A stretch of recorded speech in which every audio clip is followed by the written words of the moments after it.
اٹھیں گے، عنقریب فتنے اٹھیں گے۔ تو میں نے یہ نہیں کہا کہ یا رسول اللہ فتنے کہاں سے اٹھیں گے، میں نے عرض کیا یا رسول اللہ فتنوں سے بچنے کا ذریعہ کیا ہوگا، سورس کیا ہوگا، کس کے ذریعے ہم فتنے سے بچیں گے؟ تو حضور نے ارشاد فرمایا علیکم بکتاب اللہ، علیکم بکتاب اللہ، علیکم بکتاب اللہ، تمہارے لیے ضروری ہے کہ مضبوطی سے اللہ کی کتاب کو پکڑے رہو۔ حضرت علی تو مضبوطی سے اللہ کی کتاب کو پکڑے ہیں، اور اس قدر علم ہے علی کا کہ مولا کائنات امام المشارق والمغارب فرماتے ہیں کہ اگر میں سورہ فاتحہ کی تفسیر لکھنا شروع کروں تو اتنی کتابوں کو لکھ دوں گا اور اتنے اس کی جلد اتنی تیار ہو جائے گی کہ 40 اونٹ بھی پار برداری کے لیے آ جائے پھر بھی اس کتابوں کو اٹھا نہیں پائیں گے۔ یہ علم کی گہرائی علی کی ہے، اس قدر تحقیق حضرت علی کے پاس ہے۔ اللہ اکبر، بات یہ چل رہی تھی حضرت فاروق اعظم کی بات اور حضرت علی کی بات ذہن میں رکھیے گا۔ حضرت فاروق اعظم نے کیا فرمایا؟ قوموں کو عزت ملے گی قرآن کو مضبوطی سے پکڑنے کی وجہ سے۔ یہاں حضور نے حضرت علی سے کیا کہا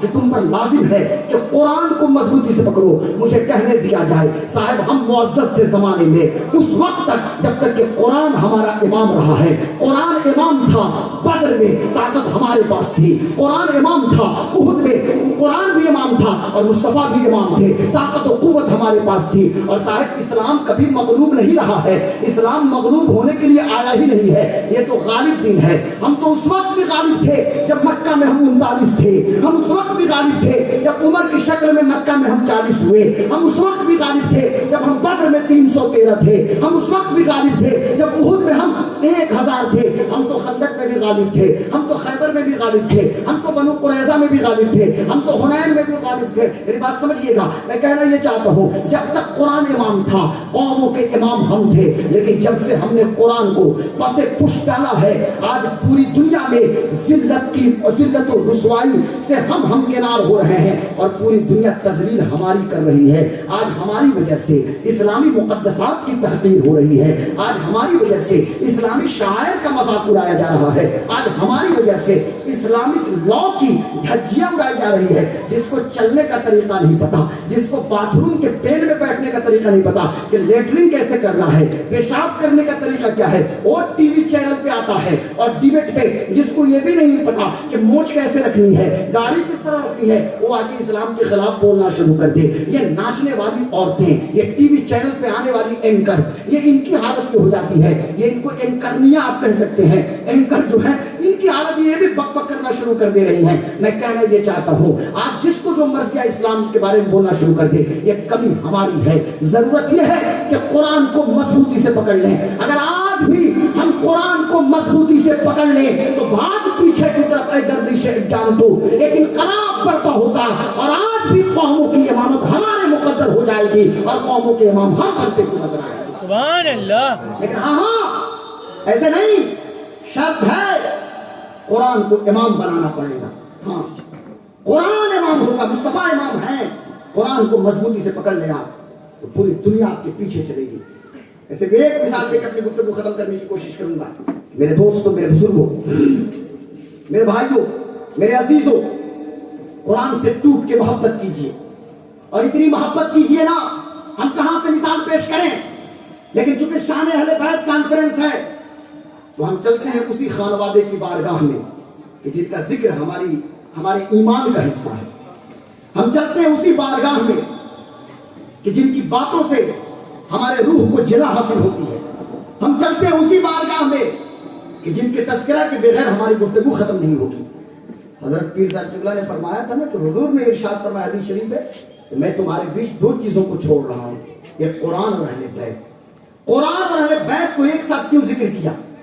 میں تو ڈنکے کی چوٹ پہ سینہ ٹھوک کے کہتا ہوں کہ قرآن سے وفاداری کا حق ادا کیا ہے پوری کائنات میں تو امام حسین نے ادا کیا ہے۔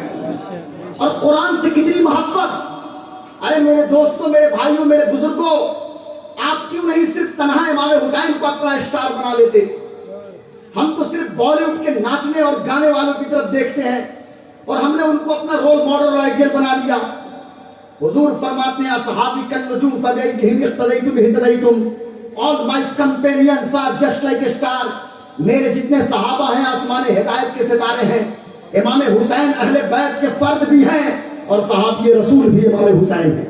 امام حسین اہل بیت کے ایک فرد ہیں اور صحابی رسول بھی، اور قرآن کہاں سے مثال ہم پیش کریں؟ کتنی محبت قرآن سے. سیدہ طیبہ طاہرہ راقیہ زاہدہ ظاہرہ سیدۃ النساء العالمین نور چشم رحمت للعالمین حضرت سیدہ فاطمہ الزہرا نے انگلی پکڑ کے مولا حسین کو چلنا سکھایا. نانا جان نے گھٹی میں قرآن پلایا. اور عالم یہ ہے کہ سیدہ گود میں لی ہے بیٹے حسین کو, لبوں پہ قرآن ہے. لوریاں دے رہی ہے قرآن کی آیت سے, دودھ پلا رہی ہے, لبوں پہ قرآن ہے. اور اتنا قرآن پڑھ پڑھ کے سنایا مولا حسین کو سیدہ نے کہ حسین جب تک مدینہ میں ہے لبوں پہ قرآن اور قرآن کی تلاوت اور قرآن سے انسیت اور محبت کا یہ عالم ہے امام حسین کا کہ اللہ اکبر, ایک ایک رات میں مکمل قرآن کی تلاوت کمپلیٹ کر لیں. کتابوں کے اندر آتا ہے کہ 3 رکعت وتر میں, پہلی رکعت میں 10 پارہ, دوسرے میں 10 اور تیسرے میں 10, پوری رات ختم. امام حسین کی وتر کی نماز مکمل. اس قدر محبت. حسین مدینہ چھوڑے مکہ مطاف میں ہے قرآن کی تلاوت. حسین امام حسین صفا اور مروہ کے درمیان مسا میں ہے, لبوں پہ قرآن کی تلاوت. ہم کتنی قرآن کی تلاوت کرتے ہیں؟ ذرا سینے پہ ہاتھ رکھ کے بتائیے گا کتنے لوگ ہیں؟ تو مجمع بہت کم ہے. ہم نے 50,000 کے مجمع میں پوچھا تھا کہ کتنے لوگ ہیں جو روزانہ کی بنیاد پہ ڈیلی بیسس پہ گھر میں بیٹھ کے یا کہیں بھی ہاتھ میں وضو بنا کر قرآن شریف ہاتھ میں لے کے مصحف شریف کو دیکھ کے تلاوت کرتے ہیں؟ اللہ ماشاءاللہ میں سب کی بات نہیں کرتا, بہت سارے لوگ ہوں گے جو ڈیلی بیسس پہ پڑھتے ہوں گے, لیکن شاید کہ عام مسلمانوں کی حالت یہ ہے 95% کہ پچھلے رمضان میں تلاوت کیے تھے 13 دن کے بعد پھر رمضان ہے, اس میں ہم قرآن شریف لے کے بیٹھ جائیں گے. ہم نے بچوں سے پوچھا کہ بابا کب قرآن پڑھتے ہیں؟ تو عالم یہ ہے کہ جب ابا دادا انتقال کر رہے تھے تو ابا قرآن لے کے بیٹھے تھے. میں منع نہیں کرتا میرے دوستوں کہ باپ مرے تو قرآن نہ پڑھیے, لیکن یاد رکھیے گا قرآن صرف موت کے وقت تلاوت کی جانے والی کتاب نہیں ہے, قرآن زندگی دینے والی کتاب ہے.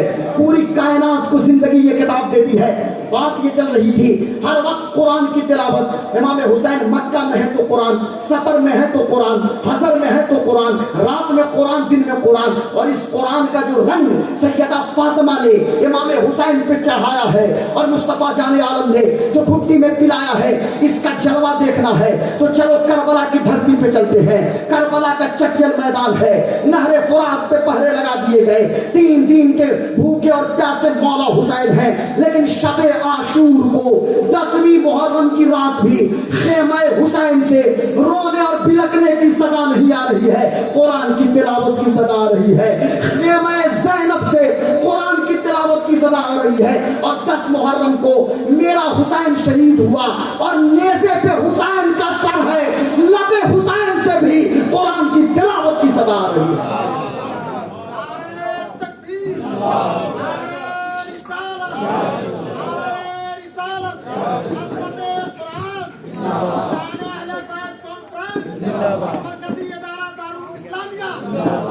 اب آخری بات اور صلاۃ و سلام ہم پڑھیں گے انشاءاللہ, کیونکہ آخری اہل بیت اور قرآن.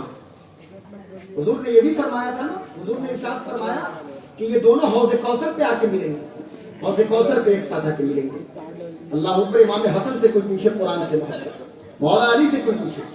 آخری بات ذرا سنیے, بڑی اہم بات. اہل بیت